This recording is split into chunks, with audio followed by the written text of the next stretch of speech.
Hi hello ನಮಸ್ಕಾರ. ವಿಶಾಲ ಜ್ಞಾನ ಕನ್ನಡ ಯೂಟ್ಯೂಬ್ ಚಾನಲ್ಗೆ ಸ್ವಾಗತ ಅಂತ ಹೇಳ್ತಾ ಇವತ್ತಿನ ವಿಡಿಯೋದಲ್ಲಿ ಸೆಕೆಂಡ್ PUC 2024ನೇ ಮೊದಲನೇ ವಾರ್ಷಿಕ ಪರೀಕ್ಷೆಯ ರಿಸಲ್ಟನ್ನು ಯಾವಾಗ ಪ್ರಕಟ ಮಾಡ್ತಾರೆ ಹಾಗೂ ಇವ್ಯಾಲ್ಯೂಯೇಷನ್ ಕಾರ್ಯ ಕೂಡ ಯಾವಾಗ ಸ್ಟಾರ್ಟ್ ಆಗುತ್ತೆ ಅಂತ ತಿಳಿಸ್ಕೊಡ್ತಾ ಬರ್ತೇನೆ. ವಿಡಿಯೋನ ಕೊನೆಗೂ ನೋಡಿ. ನಮ್ಮ ಚಾನಲ್ಗೆ ಮೊದಲನೇ ಬಾರಿ ವಿಸಿಟ್ ಮಾಡ್ತಾ ಇರುವಂಥ ವಿದ್ಯಾರ್ಥಿ ಪದೇ ಸಬ್ಸ್ಕ್ರೈಬ್ ಮಾಡ್ಕೊಳ್ಳಿ ಹಾಗೂ ಪಕ್ಕದ ಬೆಲ್ ಪ್ರೆಸ್ ಮಾಡಲ್ಲ ಅಂತ ಸೆಲೆಕ್ಟ್ ಮಾಡಿ ವಿಡಿಯೋನ ಶುರು ಮಾಡೋಣ ಬನ್ನಿ.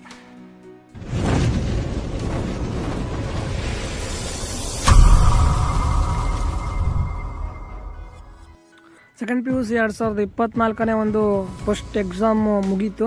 ಸೊ ಕಂಪ್ಲೀಟ್ ಆಗಿದೆ, ಆಲ್ಮೋಸ್ಟ್ ಎಲ್ಲ ಕಂಪ್ಲೀಟ್ ಆಗೋಯಿತು. ಹಾಗೂ ಇನ್ನು ಸೆಕೆಂಡ್ PUCಯ ಒಂದು ಇವ್ಯಾಲ್ಯೂಯೇಷನ್ ಕಾರ್ಯವನ್ನು ಇನ್ನೆರಡು ಮೂರು ದಿನಗಳಲ್ಲಿ ಇವ್ಯಾಲ್ಯೂಯೇಷನ್ ಕಾರ್ಯನೂ ಸ್ಟಾರ್ಟ್ ಮಾಡ್ತಾರೆ. ಬೇಗ ಒಂದು ರಿಸಲ್ಟನ್ನು ನೀಡುವಂಥ ವಿಚಾರ, ಅದರಲ್ಲೂ ಮಿಡ್ಲು ಒಂದು ಚುನಾವಣಾ ಕಾರ್ಯಕ್ರಮ ಇರೋದ್ರಿಂದ ಬೇಗ ರಿಸಲ್ಟನ್ನು ನೀಡಬೇಕು ಅನ್ನುವಂಥ ಹಂತದಲ್ಲಿದ್ದಾರೆ.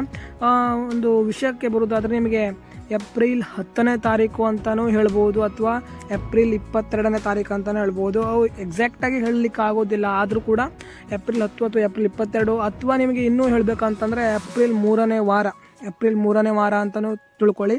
ಆದರೆ ಎಕ್ಸಾಕ್ಟಾಗಿ ಡೇಟನ್ನು ಹೇಳಲಿಕ್ಕೆ ಆಗೋದಿಲ್ಲ. ಅವರು ರಿಸಲ್ಟನ್ನು ನೀಡುವಂತಹ ವಿಚಾರವನ್ನು ನಾಳೆ ನೀಡ್ತಾ ಅಂತ ಇದ್ದರೆ ಇವತ್ತು ಅಥವಾ ಹಿಂದಿನ ದಿನಗಳಲ್ಲಿ, ಅಂದರೆ ಮೊನ್ನೆ ಅವರು ಒಂದು ತಿಳಿಸ್ತಾರೆ, ಒಂದು ಸುತ್ತೋಲೆಯನ್ನು ಪ್ರಕಟ ಮಾಡ್ತಾರೆ, ನಾಳೆ ರಿಸಲ್ಟನ್ನು ಬಿಡ್ತೇವೆ ಅಂತ.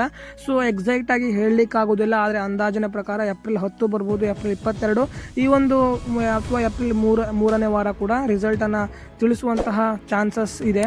ಸೊ ಇದು ಒಂದು ಇವತ್ತಿನ ಒಂದು ವಿಡಿಯೋ ಆಗಿತ್ತು. ಯಾರು ಕೂಡ ಭಯ ಪಡುವಂತಹ ಅವಶ್ಯಕತೆ ಇಲ್ಲ. ನಿಮ್ಮ ಎಲ್ಲರ ರಿಸಲ್ಟ್ ಕೂಡ ಚೆನ್ನಾಗಿ ಆಗುತ್ತೆ ಅಂತ ನನ್ನ ಅಭಿಪ್ರಾಯ. ಸೊ ಎಲ್ಲರದು ಚೆನ್ನಾಗಿ ಆಗಲಿ, ಆಲ್ ದ ಬೆಸ್ಟ್.